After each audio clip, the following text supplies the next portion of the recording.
Good Thursday afternoon and welcome back. It's November 30th and that's some good news because that means we're at the end of the 2017 Atlantic hurricane season. Started June 1st, stretched all the way to today, a 6-month season. But don't let that fool you. We still get hurricanes and tropical storms forming on either end of that in both May and December. But if you do some quick math here and look at the graph, the percentage of hurricanes and tropical storms, named storms in general, do develop at the peak of the season, August into September, 27% in August, 34% in September. You add these up, you get 97%. So 3% of storms form on either end of that hurricane season. The majority of those in May and December, bookending the season on either side. Comparing this season, 2017, we're looking at active storms within the month. Correlates quite well with August and September, the peaks of hurricane season. We had 5 active storms in August and 6 in September. A lot of those were major hurricanes. Here's a look at the graph as we talk climatology in terms of hurricanes, named storms, and major hurricanes, all coming to a climax late August into early September. In fact, right around September 11th, September 12th is the climatological peak of hurricane season. Now, things have quieted down nicely. Let's talk about forecast and how it actually verified after everything's said and done. Well, NOAA put out a forecast early on before the season began, and then they altered it about midway through to adjust it for changing climate data. Named storms, they said 14 and 19, right in the middle of that. We had 17 actual named storms. Of those, they said, 5 to 9 would become a hurricane. We had 10 hurricanes. Of those hurricanes, major hurricanes, 2 to 5, we ended up having 6 major hurricanes out there in the Atlantic Basin. A recap of all the names here. Yes, 17 of them. We ended up with Rena. That was the last named storm, and that was earlier on this month. And since then, it's been mighty quiet out there. So let's talk 2017 Atlantic hurricane season. Bunch of records and stats here. You might want to get a pad and paper because there's a lot of numbers coming at you here. Top 10 most active seasons on record. 9th for most named storms. We had 17 as we talked about. Tied for 8th for the most hurricanes. We had 10. And it's tied 3rd for most major hurricanes, 6. First season, however, with 2 Category 4 hurricanes making landfall. Harvey and then followed by Irma quickly thereafter. Devastating landfalls. 6 named storms made landfall in the continental U.S., not including Maria, which impacted Puerto Rico. We started with Cindy, Emily, Harvey, Irma, Nate, and Felipe.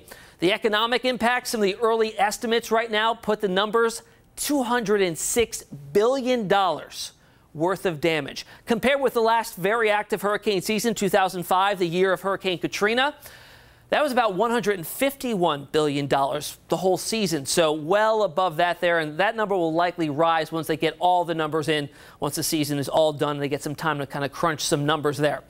All right, let's talk Harvey now, the first of the 3 major hurricanes to make landfall in the United States.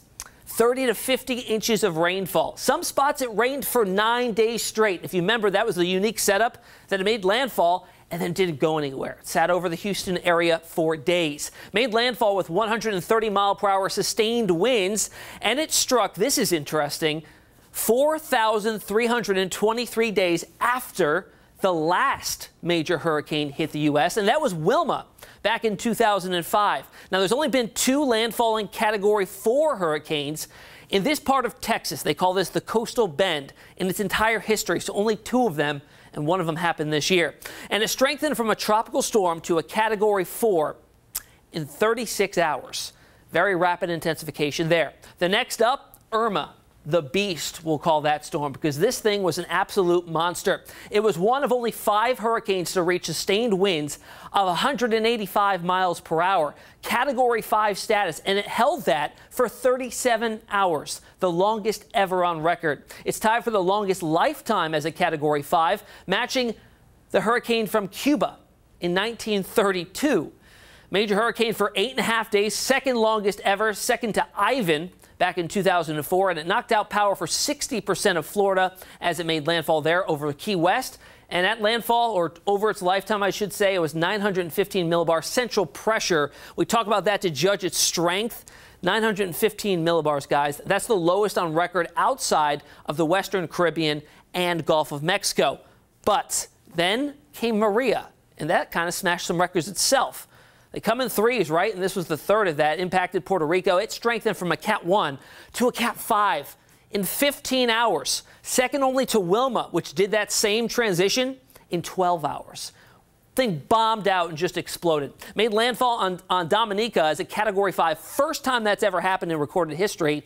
And it made landfall there, or throughout its lifetime, I should say, again, 908 millibars, so it beat out Irma just a couple weeks before that. 10th most intense hurricane on record in the Atlantic when you're talking in terms of minimum pressure there. And the strongest to hit Puerto Rico since 1928. And if you remember, this knocked out power to 100% of the island there. So why was this season so active? Well, if you think about hurricane season as a recipe, you need all the ingredients to come together for everything to kind of come together and bring a storm about, right? So we need a lot of different things here. First, it's a disturbance, at least, to develop 300 miles from the equator, right? We need very warm ocean waters because that's the fuel for hurricanes. Plenty of moisture in the lower and middle parts of the atmosphere. And then again, low wind shear. Things that go against this growth, things that we don't want. Dry air, moderate to high wind shear, cool ocean waters, and then any land interaction. Whenever a hurricane makes landfall, falls apart. It's away from its water source or its heat source, which is the ocean. Right, so we had a very unique situation this year. We were doing the transition from a neutral El Nino to a very weak La Nina. That was at the end of August to September. The correlation there for when everything kind of hit the fan, right? We had a very active time frame from late August through September, and that's because the wind shear pretty much dropped off to nothing. When we get high wind shear, that kind of kills developing tropical systems because we get convection thunderstorms that grow vertically. When you get strong winds aloft, it blows the tops right off them, and they don't survive. We didn't have any of that, so they were free to grow. And on top of that, they had bath water to seek all their energy from. We had ocean temperatures, guys, in the 80s for a good chunk of the season. These numbers running as much as 3 to 5 degrees above normal. That doesn't seem like much, right? But each degree was an exponential excess of more energy available for these storms to use and strengthen. Hence, we saw Maria in 15 hours make that transition from a Category 1 to Category 5. It just exploded. All right, I talked about how, we get that 3% of storms that happen on either end of the season. Notice here we have the most in May, right before the season begins, and in December, just after the season ends, bookending that storm season there. So, not out of the question, and we've even had a few in January, 4 of them. So how about that? Pretty interesting stuff there. Hey, I want to say thank you so much for tuning in this tropical season. These videos posted on this channel picked up over 7 million views. We really appreciate you trusting us with your tropical updates and keeping you informed of this long and very devastating season. We hope you'll visit us again for our upcoming winter storms in just a few short months there. Of course, you can always follow us on social media. You can find me on Facebook, meteorologist Tim Pandagis, also on Twitter, 13 Tim Pandagis.